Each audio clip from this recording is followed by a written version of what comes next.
అందరికీ నమస్కారం. నెల్లూరు ప్రేమ్ టీకి స్వాగతం పలుకుతున్నది మీ ఈతకోట సుబ్బారావు. నెల్లూరంటే మహాకవి తిక్కన. నెల్లూరంటే పెన్నా నది పరవళ్ళు. నెల్లూరంటే శ్రీ రంగనాథ స్వామి ఆలయం. దక్షిణ ప్రాంతం నుంచి చెన్నపట్నం కానివ్వండి, బెంగళూరు, తిరుపతి వెళ్ళాలంటే పెన్నా నది దాటాలి, నెల్లూరు దాటాలి. నెల్లూరు వస్తుందనే దానికి ఒకటే గుర్తు, ధర్మల కేంద్రం. ఈ ధర్మల కేంద్రం ప్రజెంటు ధ్వంసమైంది, నేలమట్టమైంది. అవి కూడా చాలా కాలమైంది. కానీ దీనికంటూ ఒక చరిత్ర ఉంది కాబట్టి ఆ చరిత్ర తెలుసుకుందామనే ఉద్దేశంతోనే ఈరోజు మీ ముందుకు కొంత సమాచారాన్ని తీసుకొస్తున్నాను. కోవూరు వద్ద 5 దశాబ్దాల కిందట నిర్మించిన నెల్లూరు ధర్మల కేంద్రం జిల్లాకే గర్వకారణంగా రూపుదిద్దుకుంది. ఈ ప్లాంట్ నుంచి ఉత్పత్తి అయ్యే విద్యుత్ నెల్లూరు జిల్లాకే కాక పొరుగు జిల్లాలైన కడప, ప్రకాశం జిల్లాలకు కూడా సరఫరా అవుతుండేది.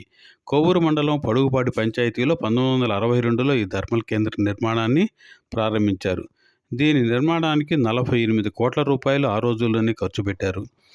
ఈ కేంద్రం ఏర్పడుతూ ఈ పరిసర ప్రాంతాల స్వరూపమే మారిపోయింది. అప్పటి కేంద్ర మంత్రి కామరాజు నాడార్ అధికారికంగా ఈ కేంద్రాన్ని ప్రారంభించారు. ధర్మల్ కేంద్రాన్ని నెల్లూరు, కొవ్వూరు మధ్య ఏర్పాటు చేయడంతో రాష్ట్ర మంత్రి ఏసి సుబ్బారెడ్డి ఎంతగానో శ్రమించారు, కృషి చేశారు, సాధించారు. జపాన్ దేశ సాంకేతిక పరిజ్ఞానంతో ఈ ధర్మల్ కేంద్రాన్ని ప్రారంభించారు. జపాన్కు చెందిన సాంకేతిక నిపుణులు కొందరు కేంద్రాన్ని సందర్శించారు కూడా.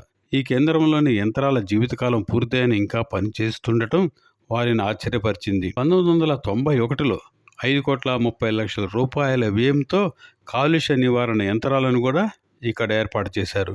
ఈ కేంద్రంలో 349 మంది పర్మనెంట్ ఉద్యోగులు కాగా 100 మందికి పైగా క్యాజువల్ ఉపాధి పొందుతూ ఉండేవాళ్ళు. కేంద్రంలో యంత్రాలు మరమ్మతులకు గురవుతూ ఉండటంతో 1980 మే నెల నుంచి 1982 సెప్టెంబర్ వరకు ఈ కేంద్రాన్ని మూసివేశారు. కానీ 2007 వరకు ఈ కేంద్రం అనేక ఆటుపోట్లకు గురవుతూ అనేక తప్పుడడుగులను ఎదుర్కొంటూ 2007లో పూర్తిగా నేలమట్టమైంది. అయినప్పటికీ దీనికి ఒక చరిత్ర ఉంది. ఆ చరిత్ర పూర్తిగా ధ్వంసమైంది. నెల్లూరు నుంచి వచ్చేవాళ్ళకి, పోయేవాళ్ళకి ఇది ఒక ల్యాండ్ మార్క్. నెల్లూరు వస్తుంది, పెన్నా నది వస్తుంది అనే దానికి బస్సుల్లో కానివ్వండి, రైళ్లలో కానివ్వండి, ఈ ధర్మల కేంద్రం చూస్తే మోటాముల్లి సర్దుకునే వాళ్ళ ప్రయాణికులు నెల్లూరు వస్తుంది అనే దానికి. అంతేకాకుండా తొలి రోజుల్లో ఏర్పాటు చేసిన ధర్మల కేంద్రం ఇది. ప్రభుత్వ పరంగా ఏర్పాటు చేసిన ధర్మల కేంద్రం ఇది. కానీ అలాంటి ధర్మల కేంద్రం నేలమట్టం చేశారు. ఒక చరిత్ర ఆనవాళ్ళను ఈరోజు మనం కోల్పోయాము. ఆ చరిత్ర ఉంది కాబట్టి అదంతా కూడా మీ దృష్టికి తీసుకొచ్చే ప్రయత్నమే ఇది, ఈ నెల్లూరు ధర్మల కేంద్రం గురించి. అందువల్ల ఈ సమాచారం మీ అందరూ దృష్టికి తీసుకురావటం జరిగింది. కాబట్టి ఒక్కసారి ఈ చరిత్ర తెలుసుకొని నెల్లూరు ప్రేమ్ టీవీ నచ్చితే లైక్ చేయండి, షేర్ చేయండి, కామెంట్ చేయండి, ముందుకు నడిపించండి. సదా మీ ఈతకోట సుబ్బారావు.